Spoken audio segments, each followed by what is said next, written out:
ነሽ? እንዴት ነሽ? በእናትሽ እንዴ ምን መጣ? ባንቺ ሰላም ነው? ሰላም ነህ? አልደናል። አይ ብቻ ነሽ ተብያል ነበር እንዴ? እንዴ ዝም በል። እዛ ሴቶቹ ምን እያልክ እንደነበር አይቻለሁ እኮ። ምን ስትል እዛ ምን እያልክ ስታመሳስል እንደነበር አይቻለሁ። እንዴ ሀይሚ ፈልጋ ነው የመጣሁት። ወኔ ላይ እኔ ነኝ የፈለግኩ። ትሽኛለሽ ሀይሚ? አረ ብሩክ ከለልክኝ በእናትህ ሊያት በእናትህ። እኔ ስንት ቀን ካያስ ምን ታመጣለህ? እዛ ጋር ይታያል። እዛ ጋር አንተ አይደለም እኮ ያለው እኔ ነኝ የመላጣ ልጅ የሶሩ። ሀይሚ ፎቶ ተነሳ እንዴ?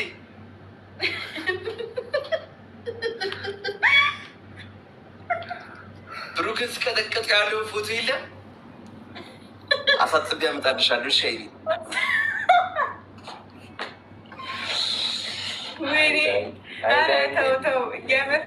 ቻሌንጅ እኔ ለሀይሚ ለአንቺ ብዬ ቻሌንጅ እስኪሰራብኝ አፋቸው ሶፍት እያደረጉ ዳኒሮስ ቻሌንጅ እያሉ እና ሶፍት ሲያስቡ ጠፍጠፍ መሰለኝ። ተጠፍፈ እኮ ነው ታዲያ ስመታ ያለው ፎቶ አለ ስጀምር አንተ ሁሉም እኮ የምር ሀይሚ ግን ፎቶ የለም አንቺ ቤት። በጣም ነው የሚደብረኝ የምር።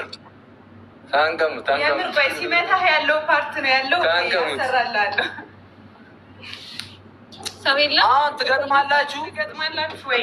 ባንቺዋ የለም። ሁለተኛ ሰው የለም። እኔ ጋር ሁሉም ተይዟል። ምን አባት የለም። አንቺ ጋር ካለ ወይ ልጋኔ መጣችሁ። አንተ በታብታብ 10 ማትገባ ሰው ብሩክን ሳይድ ብር አለኝ እንደዚህ ወጣ ስትል እኔ ሀይሚ ብቻ መስለኝ የማውራት ነገር ነው እያሳየኝ አይደለም። በየሄድክበት በቃ ብቻቸውን እያገኘ አሁንማ እኮ እድል አልሰጠሁትም። እህቶቼ ናቸው እኮ ብቻዬን ከእሱ ጋር ነው የምገባው እኮ። በእናት ነው በአባት እኮ ነው አማላዩ መሰራት የነበረበት።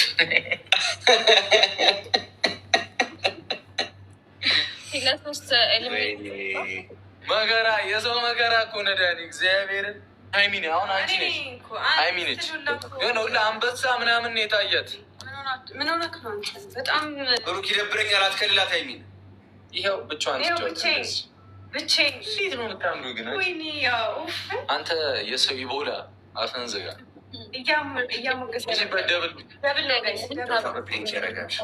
አዋርዱት ይህን ልጅ ደውታ ኮፕሊንክ ያደረጋችሁ የመጨረሻ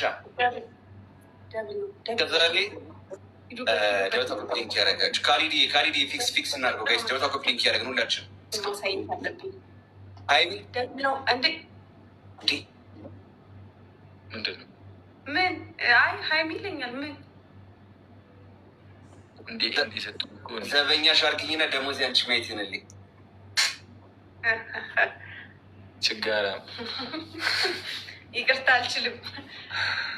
አሁን እሱ እያዘናጋሽ ነው። ኧረ እኔ አልዘናጋ። አንተ እኮ ነህ ታያለህ። እኔ አሁን ዘበኛ ልሁን አላለም። ጋይስ ጨረቃ ፋሚሊ እንዴት ናችሁ? ደህና ናችሁ አላችሁ? አዳራችሁ እንዴት ነበር? አዳራችን ፏፈሽ ነበረ። ብሩኬና ሀይሚ እንግዲህ ሲወጡ የሚያደርጉት ሀረካት ፎንቃ እኮ ነው። በስመ አብ ለተመልካች ፎንቃ ትላላችሁ ጋይስ። በዚህ መልኩ ነበር ሲወጡ እንደዚህ በቃ ፏፈሽ እያሉ ማለት ነው።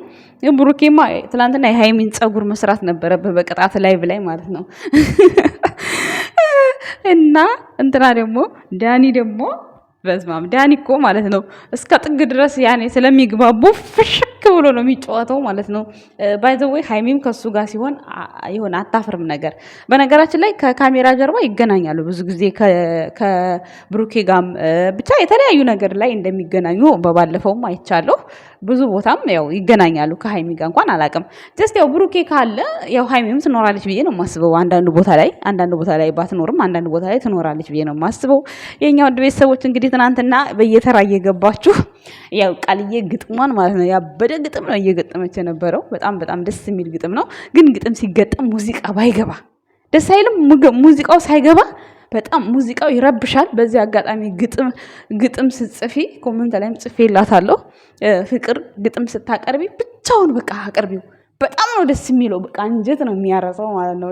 በተለይ ለሙሼ እንትን የተባለው በዛ እንትን ይላል፣ ደስ ይላል። ለሃይሚም እንደዛው ለብሩኬም ብቻ ሁሉም ግጥሟ ምንም የሚጣል ግጥም የለውም። ግን ግጥም ስትገጥሙ ሙዚቃ ባታረጉ በጣም አሪፍ ነው። ወይም ደግሞ በጣም ጆሮ የማይገባ ክላሲካል ጆሮ የማይገባ አለ አይደል? ዝም ብሎ የሆነ በቃ እንዴት ልበላችሁ በቃ ሳይለንት የሆነ ሙድ እንደዛ ይሁን በጣም ደስ ይላል። ለግጥም ገጣሚዎች ነው ይሄ። በተረፈ ቡርኬና ሃይሚ በጣም ወደውት ነበር እያዳሙጡ የነበሩት። እንዲሁም ደግሞ በየተራ እየገባችሁ ሁላችሁም ፍቅራችሁን እየገለጻችሁ ነበረ። እኔ ደግሞ ፈርቼ ጸጥ እኔ አልወጣሁ አልገባሁም ፈርቼ ማለት ነው። እዛ ሄጄ ደግሞ ስንቀጠቀጥ ቪዲዮን ቀርጸው ቲክቶክ መሳቂያ አድርጉኝ እንዴ። ከዛ አንዳንዱ ደግሞ ፈርቶም የተመለሰ አለ ምንም ሳያወራ ማለት ነው። ምንም ሳያወራ ለምንድን ነው ግን ከወጣችሁ በኋላ የምትፈሩት? አርፋችሁ እንደኔ ቁጭ ብላችሁ ከታች አታጨበጭቡ? እኔ ሁሌ ቆይ ልግባ ብዬ አስብና ኧረ ደግሞ በኋላ በጣም ነው እዛ ከገባው በኋላ ምርበተበት የሚመስለኝ ማለት ነው። ከዛ እኔ አልገባም ብዙ ጊዜ ማለት ነው። እና ያው ታብታብ ሳረግ ግን አብሬ አምሽቼ ነበረ። እንዲሁም ደግሞ ይሄም ነጩ ዋሴ ነው ምናምን የሚባለው ከዛች ከልጅቷ ጋራ ትናንትና አላሸነፉንም፣ ግን ቅጣታቸው ደስ ይላል። ባጭሩ ብሩኬን ቁጭ ብድግ ቀጡት። ቅጣቱ ስፖርት ነው በራሱ ደስ የሚል ቅጣት። አሁን የኛ አበሻዎቹ አንዳንዴ የማይደረግ ነገር ይቀጣጣሉ። በጣም የሚያስጠላ ቲሸርትህን ቅደድ፣ የሆነ በቃ ሽንት ሻምፖ ጠጣ፣ የሆነ የሚያስጠላ ነገር። ይሄ ነገር እኔ እንጃ። ቆይ ከህይወት ገንዘብ ይበልጣል። አንዳንዴ ሚዲያ ላይ የምናረገውን ነገር የማናቅ ሰዎች አለን። በነ ብሩኬ ሳይሆን ከዚህ በፊት አሁን የሆነ ብዙ ቦታ በቃ የሆነ በጫማ ላይ ሻምፖ አድርጎ ውሃ ጠጣ፣ የሆነ ብቻ የሚያስጠሉ ቅጣቶች አሉና ከነጫጮቹ ቅጣት ቀለል ያለ ቅጣት በቃ አለ አይደለ? የሆነ ቻሌንጅም ቢሆን ለምሳሌ ሻወር ግባ። አሁን ይሄ ቀላል ነገር ነው። ቢኒም ሲያደርገው ነበር ትላንትና። በጣም ቢኒ ግባ ስትሉ ነበር ባይዘዌ ማለት ነው። እነሱ ግሩፕ ግን አሁን ላይ በማዳም ቅመሞች ዙሪያ ጥሩ ነገር እየተሰማ አይደለም። ያው ብሩክና ሃይሚ ራሳቸውን መጠበቅ አለባቸው፣ ስማቸው እንዳይጠፋ። 2 ዓመት ሙሉ ምንም አይነት ስም የላቸውም ማለቴ ሰው እነሱ አድርገውታል ማለቴ ሳይሆን ሰው ዝም ብሎ የሰው ስም ለማጥፋት በጣም ዝግጁ ነው የሚሆነው አንዳንድ ቦታ ላይ እና ራሳቸውን መጠበቅ አለባቸው ብዬ አስባለሁኝ። ያው መገናኘታቸው ምናምን እንዳለ ሆኖ ግን ያው ራስን መጠበቅ ሃይሚና ብሩኬ። ሌላው ሲቀጥል ስለ ትዳር እንዴት ሆኖ ከሃይሚ ጋር መቀጠል እንዳለበት ምናምን ምከሩኝ፣ ይርዱኝ ምናምን እንደዚህ አይነት ነገር ለምንድን ነው ብሩኬ የሚለውን ግን ምን ዩቲዩብ ቻናል ሰርች አድርጋህ ገብተህ አታይም እንዴ? እንዳልተማረ ሰው እንደዚህ ባጠይቅ ደስ ይለኛል ወንድሜ። ምክንያቱም ሰው ሁሉ ጥሩ ምክር አይሰጥም። ሰው ሁሉ የሰው የዛ ያሳለፈው ህይወት ሁሉ የማንም ሰው ከብሩክና ከሃይሚ ህይወት ጋር አንድ አይነት አይደለም። ብሩክ ማለት የራሱ ጸባይ ያለው፣ ሃይሚ ማለት የራሷ ጸባይ ያላት፣ በዛ ውስጥ ሁላችንም የምንኖርበት ዘይቤ በጣም የተለያየ ነው። ሶ እኔ ጋር ያለው ላይፍ የተለየ ነው፣ እዛ ሰው ጋር ያለው ላይፍ የተለያየ ነው። የሆነ መስመር ቢዝ ነው እንጂ ብሩኬ ይጠቅምሃል ብዬ አላስብም። እንደዚህ በቪዲዮ ላይም በላይቭ ላይም ከሃይሚ ጋር እንዴት መኖር እንዳለብኝ እንዴት እንደሆነ ምናምን መከሩኝ የሚባል ነገር ባይኖር ደስ ይለኛል። ምክንያቱም ይሄ አስፈላጊ አይደለም። በቃ አምነህበት ወደህ አፍቅረሃት እንግዲህ የትዳር አጋሪ ትሆነኛለች ብለህ አስበሃል። አንተ እሷ ልቧ በሚመርጠው መንገድ እሷም ደግሞ አንተ በምትፈልገው መንገድ እየተመካከራችሁ ሁለታችሁ ሀሳብና ሀሳባችሁን ምን ማድረግ እንዳለባችሁ ሁለታችሁ ናችሁ መግባባት ያለባችሁ እንጂ እኔ ሰው ጥሩ ነገር ይመክራል ብዬ አላስብም። የሚመክርም አለ፣ ግን ቢመክሯችሁም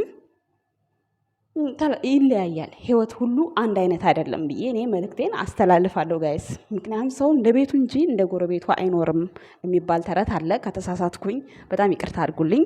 ነገር ግን ትክክል ነኝ። ምክንያቱም እንደዚህ በየቦታው ማለት ፈርቷል፣ ብሩኬ ፈርቷል። እንደዚህ ነው። ምን አስፈራው? ምን አሁን ከሚኖሩት ኑሮ ምን ይበልጣል? ምን በሱ እድሜ እኮ ስንት ኑሯቸውን እየኖሩ አይደል እንዴ? በሃይሚ እድሜ ስንት ኑሯቸውን እየኖሩ ነው። ምንም የሚያስፈራ ነገር የለም። ዋናው የውሳኔ ሰው መሆን ብቻ ነው። አለመወላወል ብቻ ነው። ይኖ የሚዲያ ፍቅር በጣም ይከብዳል። አያያዝ ነው በቃ። ሁሉም ሚዲያ ላይ ያለ የሚቀጥልም አለ የሚጣላም አለ። ግን ያንን ነገር እንዲቀጥልም እንዲጣሉም እንዲቋረጥ የሚያደርገው ያ ተፈቃሪው ሰው ብቻ ነው። ሃይሚና ብሩኬ ህይወታችሁ ውስጥ ራሳችሁ ብቻ ናችሁ ኮንትሮል ማድረግ ያለባችሁ። ክፉንም ደጉንም እንደያመጣጡ መመለስ መሸኘት የእናንተ ፋንታ ነው። ቆም ብላችሁ ማሰብ የእናንተ ፋንታ ነው እንጂ ከሌቤት እንደዚህ ነው ኑሮ፣ ከሌቤት እንደዛ ነው፣ ይሄን እንዲህ አደርጋለሁ፣ ምንም ፉክክር የሚባል ነገር አይሰራም። ጥሩም ሆነ መጥፎም ሆነ እንደ ቤታችሁ እንደ ራሳችሁ እንደ ጸባያችሁ ነው መኖር ያለባችሁ ብዬ አስባለሁ። ሚዲያው ላይ ብዙ ደግሞ ሰርች ተደርገው ብዙ የምትማሩባቸው ነገሮች አሉ። እነዛን ነገራቶች ሰርች አድርገህ ማየት ነው ብሩኬ የሚሻለው። ብዙ ጊዜ በቃ እንደዚህ ከበደኝ እንዲሆነ እንዲተፈጠረ ፈርተሃል ምናምን እያሉ ነው በጎቹ። ስለሆነ የሚጠበቀው ካንተ ኮስተር ጀነን በቃ ለሃይሚ መሆን ያለበትን ነገር ማድረግ፣ ልክ እንደ በፊት በቃ ቁጥብ መሆን፣ ሚዲያው ላይ በጣም ልቅቅ አለ ማለት በቃ ስነ ስርዓቱን በጠበቀ መልኩ። ምክንያቱም ይሄ ህዝብ ምንም ማድረግ ምን እውነት አይልህም። ስለዚህ እውነተኛውን ህይወታችሁን በውስጥ እያደረጋችሁ ከላይ ያለውን ደግሞ አለ አይደለ እስካሁን እንደቆያችሁት መቆየት። እኔ እንደዛ ነው የምመርጥላችሁ እንጂ ይሄ ሰው ምከሩኝ እንደዚህ በሉኝ ምናምን ይሄ ከቴክኖሎጂ የራቀ ነው። ምክር ከፈለክ አለ የምክር አገልግሎቶች የሚል ሰርች አድርገህ እነሱን ማየት ይቻላል ብዬ አስባለሁ። የኛ ውድ ቤተሰቦች ለምንም ነገር ፍርሃት አያስፈልግም። ብሩኬ ጅማሬ ስለሆነ ሊሆን ይችላል፣ አትፍራ። ዋናው የምትረዳህ የምትግባባህ ሴት ማግኘት ነው። እሱ ደግሞ ያው እንግዲህ አይተናል። እንግዲህ ከምንም በላይ የራሷን ጥቅም ትታ በቃ ለህይወታችሁ ለነገ እድገታችሁ የምታስብ መሆኗን አስመስክራለች ሀይሚ ማለት ነው። ስለዚህ የኛ ውድ ቤተሰቦችም በጥሩ ነገር ያው ትናንትናም እያመሰገናችኋት ነበር፣ መመስገን የሚገባት ናት እና ያው ይህን አይነት ነገር ቢያደርጉ ደስ ይላል ባይ